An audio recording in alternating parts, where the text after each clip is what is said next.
Napakadami natin, pero Nina, magandang gabi po. Good evening. Ayan. Mukhang mga gutom na kayo, ano? Mamaya pa tayo kakain. Wala man lang nag-introduce sa atin. Oo nga, introduce kita. Sige, introduce mo ako, tapos introduce kita. Ha?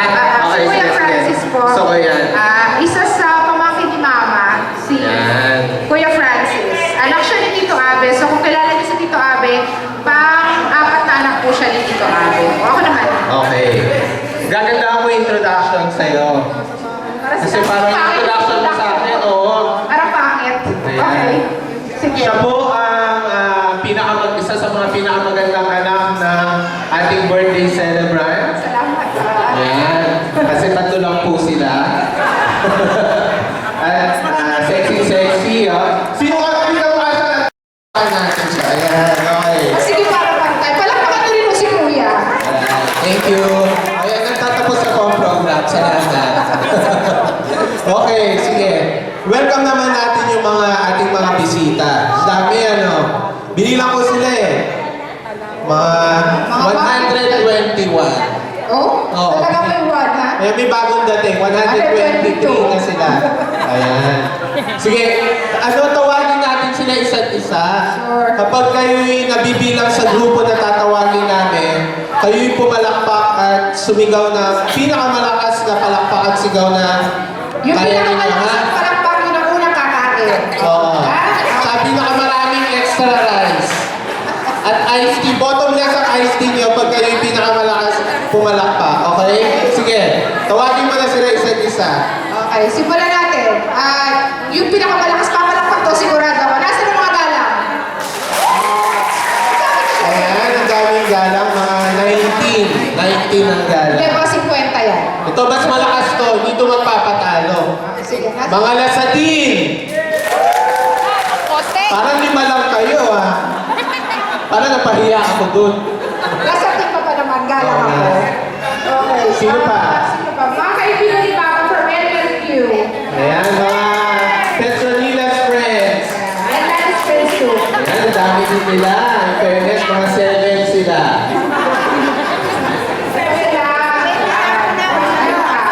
Sino pa ba? Mga kapitbahay natin sa Bililla. Nalit ba? Meron ba? Parang sa lang inibitahan.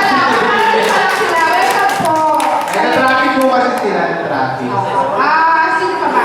Mga friends ni Abigail. Sila. Fairness, nagtatago ka sa mga kaibigan mo, ha? Oo. Pwede naman sila. Mga friends ni Mabel. Friends ni Mabel. Wala. Kaya wala akong kaibigan. Si Rose. Ayun. Mga Mendoza, in-close ni Carlo, asan? Ayan. Hindi natin nalinis si Noah. Nandito sila. Sayang wala siya. Ang mga Banag family.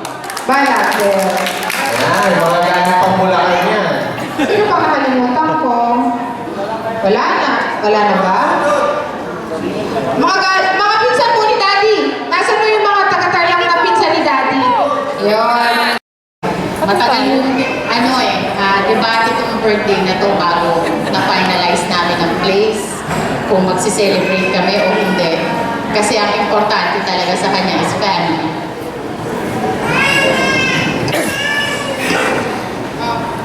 Nagbawa kita ng panya.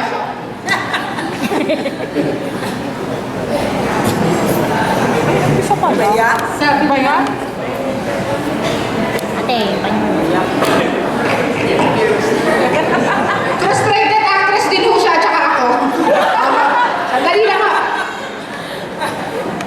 Sabi niya kung kasi noon, hindi ko naman kailangan ng malaking selebrasyon. Tuloy ko na sana eh. O, sige. Importante sa akin, makasama ko kayo magkakapatid, tsaka yung dalawang apo ko. Pero we know that he deserves more than that. He's been very good father. Not only to us, pero sa lahat po ng tao talaga nakasama niya. Everybody knows how good he is. And sana ma-enjoy mo yung gabi mo. Nandito lahat ng mga taong importante talaga sa'yo. We made sure na nandito sila. may iba na wala na. Katulad kanina, meron siyang talagang love friend na it's been 8 years, hindi niya siya nakita. Kanina inanap niya talaga. Ganun ho siya, kabuting kaibigan. Hindi siya nakakalimot. And he found out that he passed away 2 years ago. And he was broken-hearted. Talagang nagpanik siya sa kwarto just to, have his moment. Anyway, parang naging speech ko nahuto para sa hindi na welcome remark. But maraming salamat po sa inyong lahat. Sa mga kaibigan po ni mama ko from elementary, high school, and college friends, sa aming Galans family, Lesating family, Banat, our Mendoza family, sa aming mga kapitbahay. Maraming salamat po sa pagdalo nyo kahit na malalay pa po ang mga pinanggalingan nyo, and I hope po ma-enjoy nyo rin yung party. Thank you.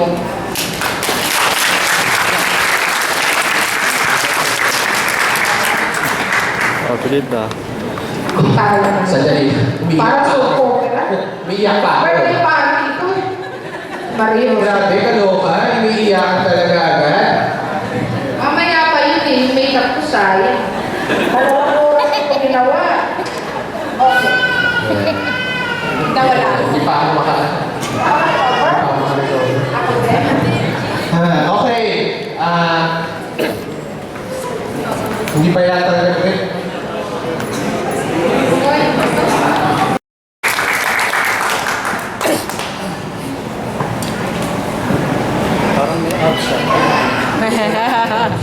Anak ng kuya ko. Good evening. Actually, yung treat ko kay Tito Jim parang tatay na rin. Hindi, parang... Oh my God!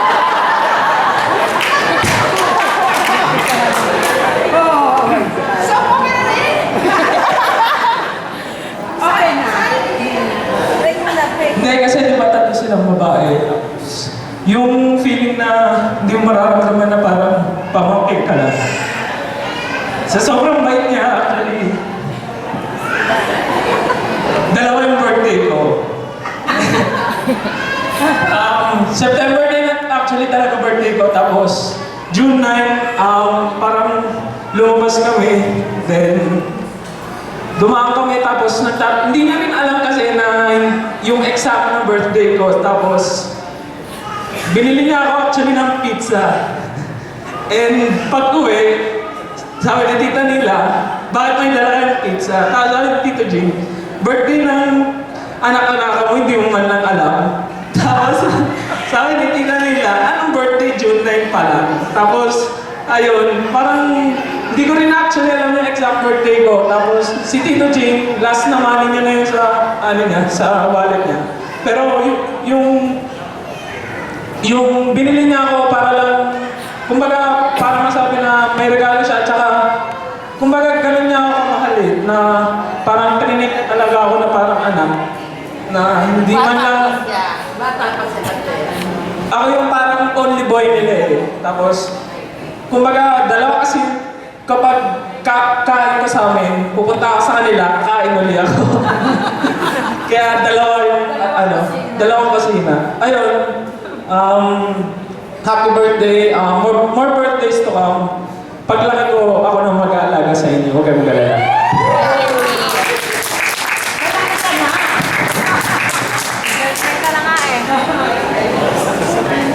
Magkatabi kami bahay. Yeah. Bye, makeup!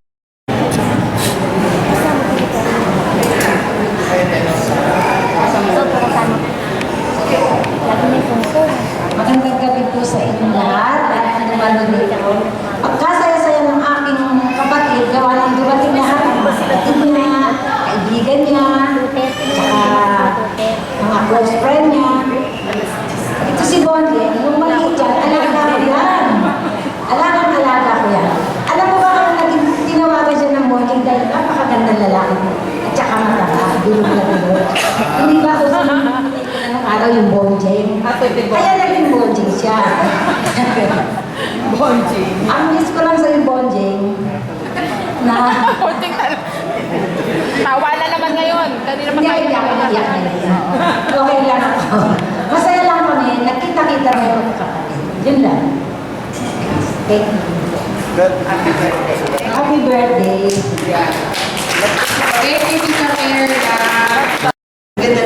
Magandang gabi sa lahat ng narito. Ako po si Larissa, pinsan ni Ate Nel. Mahihain kami sa pamilya. Kaya... well, ang masasabi ko lang po, at nung Kuya Jing, nung maliit pa kami kasi sa kambuting na ako, kapitbahay. Tapos, ang pinaka-special, una ko siya nakilala nung marinig ko na naliligaw daw siya kay ate. Bata pa ako noon eh. Medyo lang pala bata, pero natatandaan ko na yun. Bakit kaya, nagagalit yung mga lolo ko? Kaya pala, sabi nila, kasi sinundan daw ni Kuya Jing si ate sa tugigaw na, lumayas. Sinundan pa daw ni Kuya Jing. Sabi ko, wow, how sweet naman. Di ba, pagka ang layo-layo, pinupuntahan pa rin.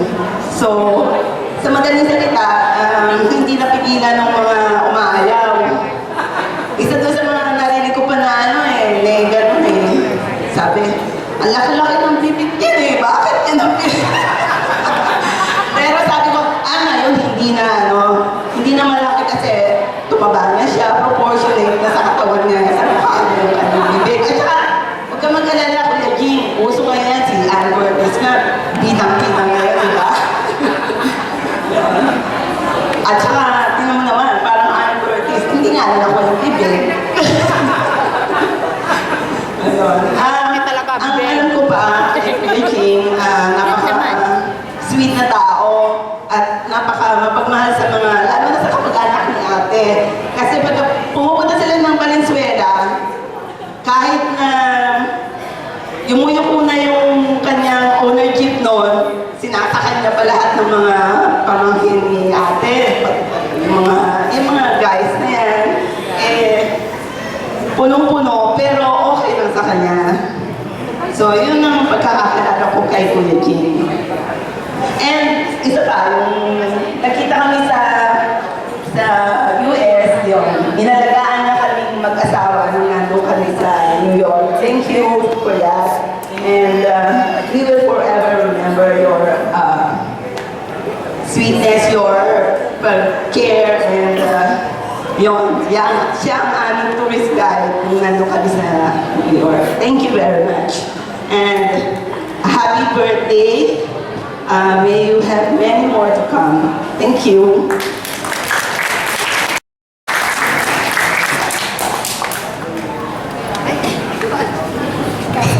Sa iyo po ito. Di ko po kabisado yung song kasi medyo sa atin yung invitation. So, ito po sa inyo po.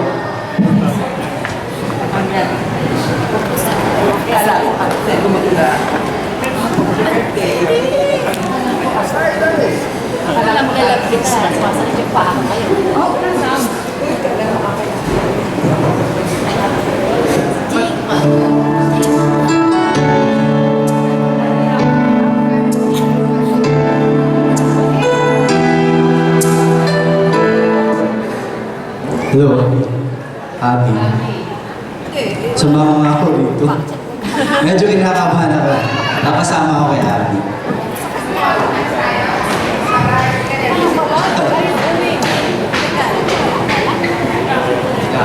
Jovet pa yan eh. Gusto mo kumanta? Sigurado ka ba? Actually, si Abby maganda kumanta to eh. Naririnig ko to sa habang naliligo, kaya kumakanta yan. Hindi. Ano ang favorite song mo? Ikaw lang. Ako maibabalik. Ibabalik. Talaga. Huwag ka magulo. Sige na, kaya mo yan. Good Okay na. luck. Kaya, brad.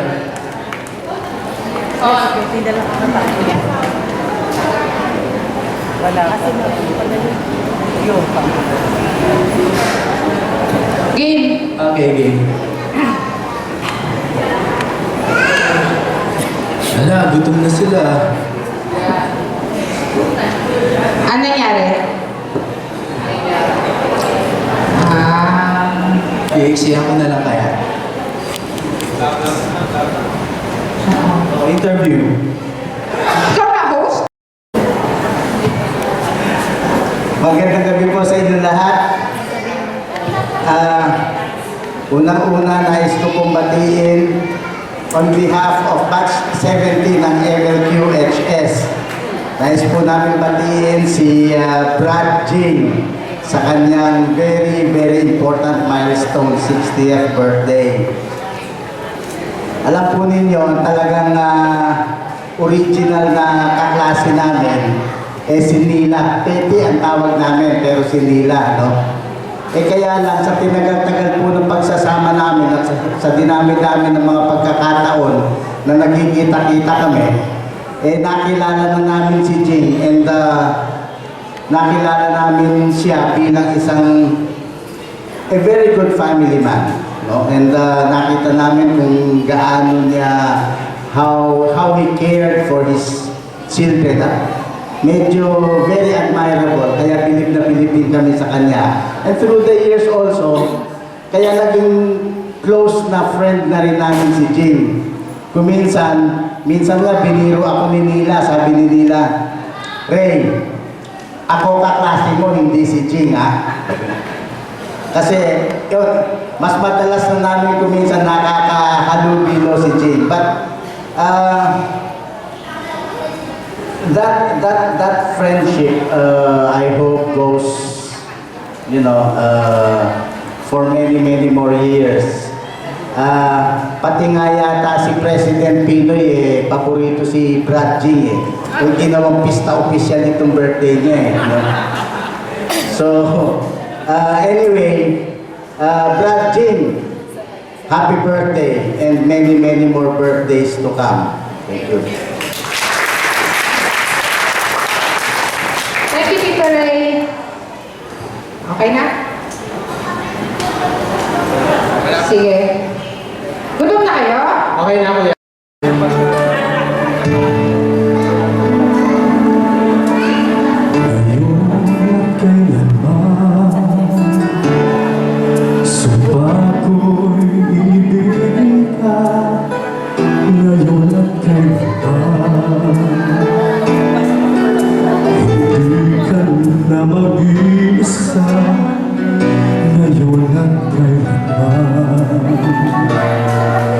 Sa hirap at ginhawa pa, asang may kasama ka, sinta.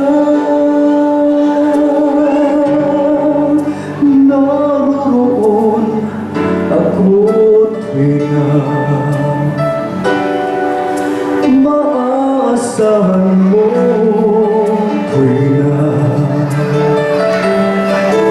Ngayon at kailanman,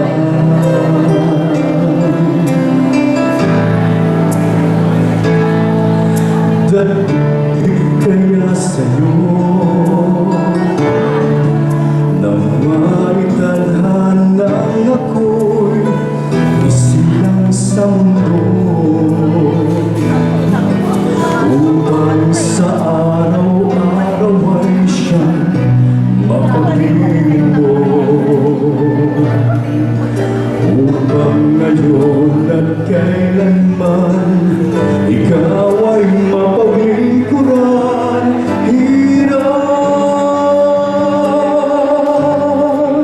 bakit labis kitang mahal, hanggang lawa sa may kapal, higit sa aking buhay.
Palakpakan naman natin si Kuya Alvin. Magaling na, no? Kakailang, di ba? Pwede. Okay. Maraming salamat, Alvin. Ha? Mamaya, kantahan mo kami ulit. May hahamon po ba doon? May gusto humamon? Wala naman. Si Tito G, mamaya hahamon. Okay. So, bago tayo mag-blowing of the candles, yun yung ating ceremony. Humor.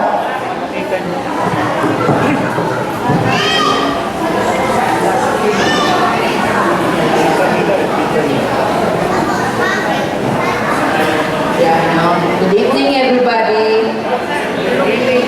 Kagabi lang po kami dumating, galing ng New York, o galing ng Chicago. Sumabay ang bunso namin at ang anak niya. Kaya from New York, nag-fly pa kami to Chicago. From Chicago, nag-fly kami ng Korea. From Korea, nag-fly kami ng Manila. So it took us like 22 hours. 4 na oras lang po kami natulog kanina. Pasensya po kayo. Dahil gusto ko i-maximize ng asawa ko ang araw sa Pilipinas. Dahil sa mga kapatid niya na natitira. May namatay siya dito ang bayaw, hindi siya nakauwi. Namatay ang isang kapatid, hindi nakauwi.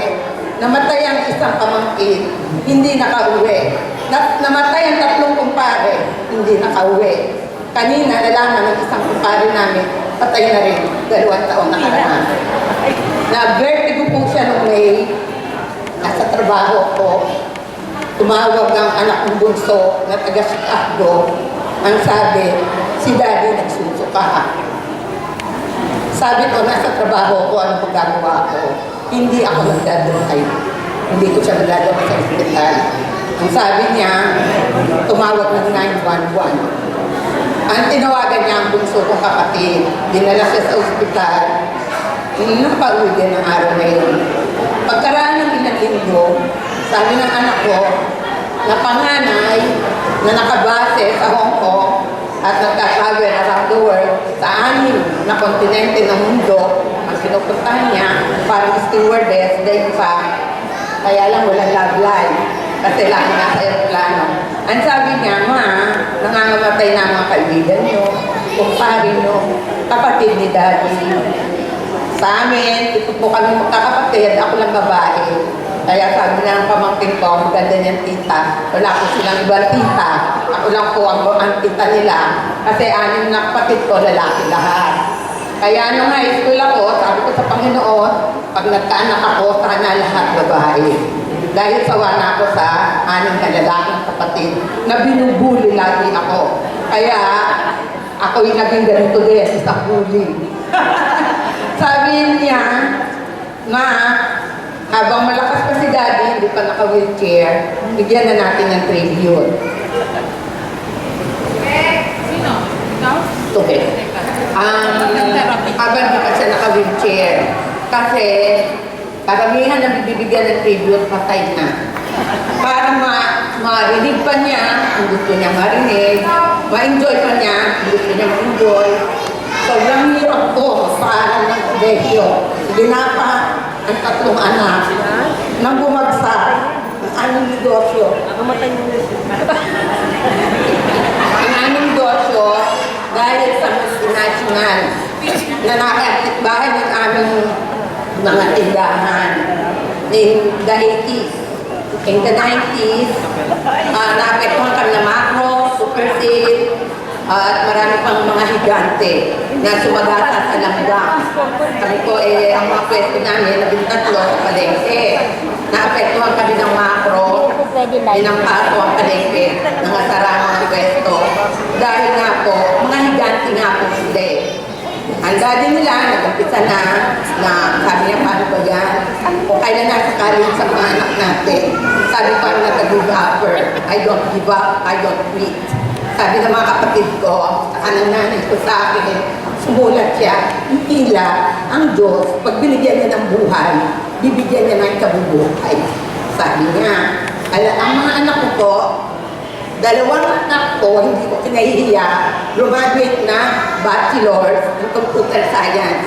Para po to sa lahat ng dumadaan sa struggle sa buhay ng mga mag-asawa. Computer science po ang kurso nila. Hindi pa ako nahihiya. Graduate po sila ng walang computer. Dahil nga po, sobrang lampaso ng macro sa amin. May lampaso kami todo ang kalente. Sabi ng mga kaklase nila, pagka may time kayo, pupunta kayo sa amin. Nagpupunta sila sa mga kaibigan nila may computer. Ngayon po, maayos lahat ang buhay ng mga anak ko dahil sa pagsusulitan po na ng kanilang ama.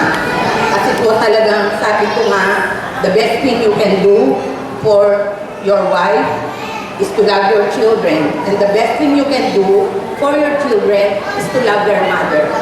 Pagmahal ng lalaki ang kanyang asawa, mahal na niya ang anak niya.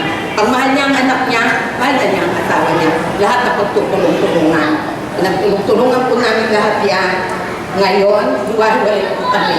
Kami mag-asawa na sa New York. Ang anak kong panganay nasa Hong Kong. Ang bunso ko, alaga po ni Mr. Ray Diaz sa Moldex.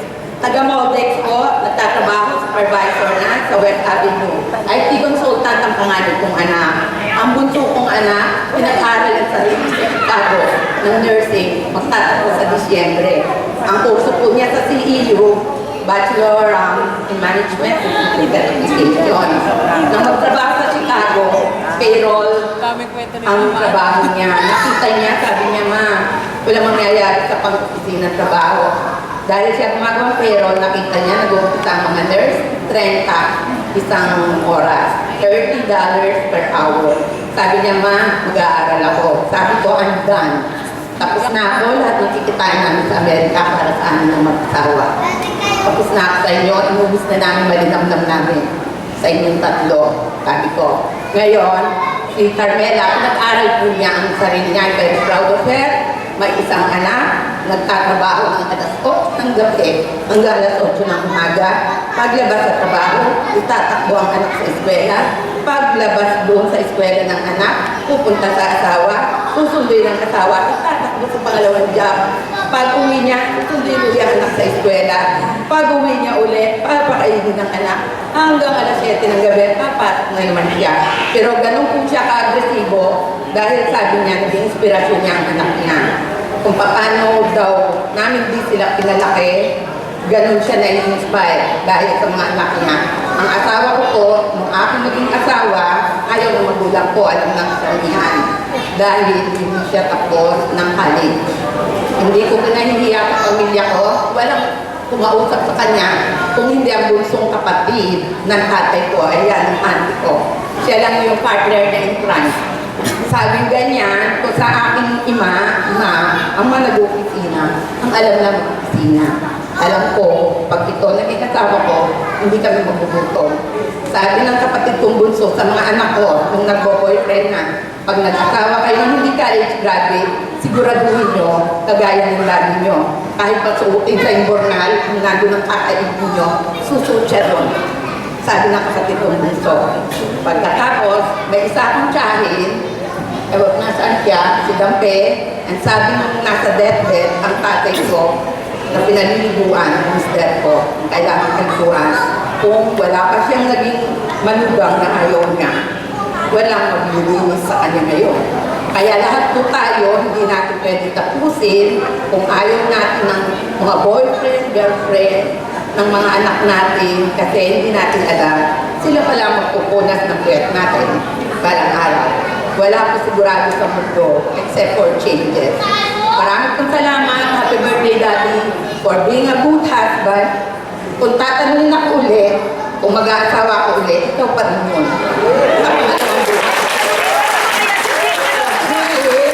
And for being a very, very, very good father to my children. He's really a very good, up to now, very good father po siya. Dahil sobrang mahal po niya ang mga apo niya.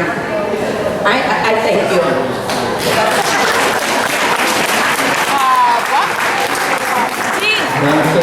Somehow, kilala niyo na akong gaano kabait ang tatay ko. Ako naman. Alam niyo po, nung nagtrabaho ako, doon ko nalaman kung gaano kami kahirap na patapos. Kasi ho ako naka-aircon pag nagtatrabaho, naka-computer, mag-aarang damit. Pero siya ho, hindi ko makakalimutan. Nung bata kami, sabi niya, para makumpleto ang baon namin, di ho yan makabili ng gulaman sa Balintawak. 5 piso lang ho yun, hindi niya mabili. Sabi niya rin ho,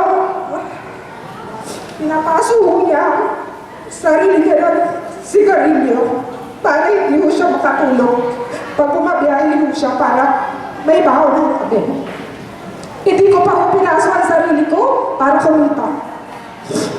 At hindi pa rin ho ako nagutom kahit kailan, halata naman habang nagtatrabaho. No, walang selebrasyon, walang dami ng pera kaya kong ibigay sa kanya para masuklian ang lahat ng ginawa ng daddy para sa akin. Lagi kong idinarasal, gabi-gabi, at ito ang pinakamalaki kong takot sa buhay, na maiwan akong mag-isa pag nawala na sila. Sabi ko, kahit taon-taon, may ganito, mag-iipon ako para lang makapag-celebrate tayo. Sana tumaba pa ng mahabang-mahaba ang buhay mo, di. Maraming salamat sa pagiging mabuting ama sa aming tatlo.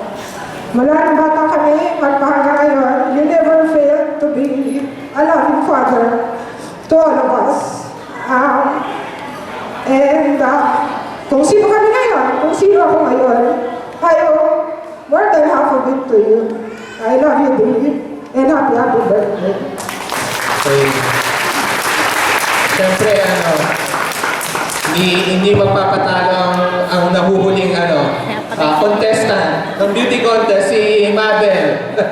Ika, magsalita ka. Ay, talo kami dito. Siya po ang paborito namin. Talo kami dito. Kakanta ka ba? Mamaya? Hindi.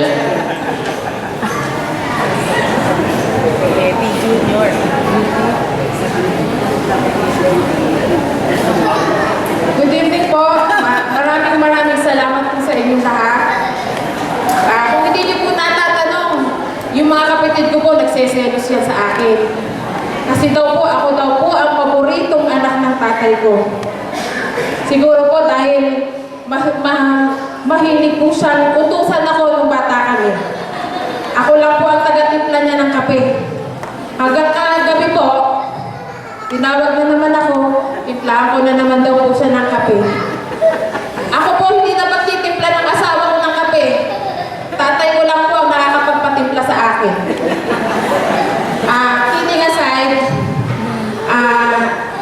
napakasaya po namin lahat at lalong-lalo na po akong naiwan dito na nakumpleto po kaming magkakapatid. 8 taon po kami hindi nagkasama-sama.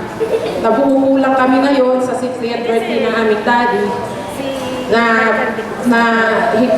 napakasaya.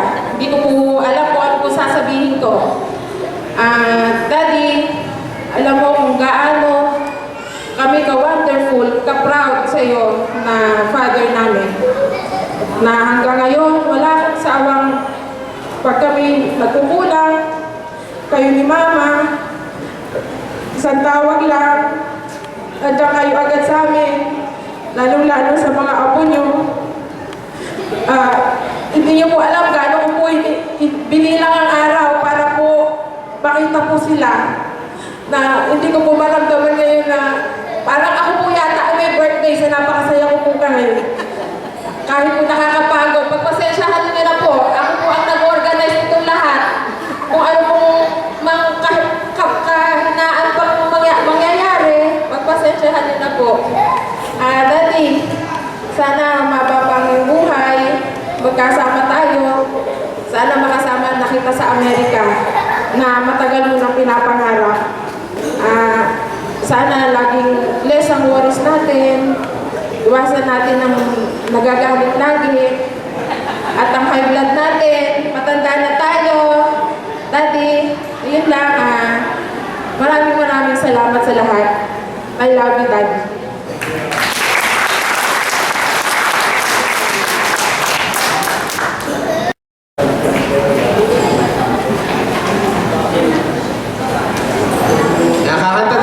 sabay-sabay ng happy birthday, ano? Okay ba yan? Uy, Alvin, pahunahan mo naman kami, baka mag-uwian itong mga to pag ako nagkumanta dito. Happy birthday. Kailan may mag-hold ng cake? Dito na sa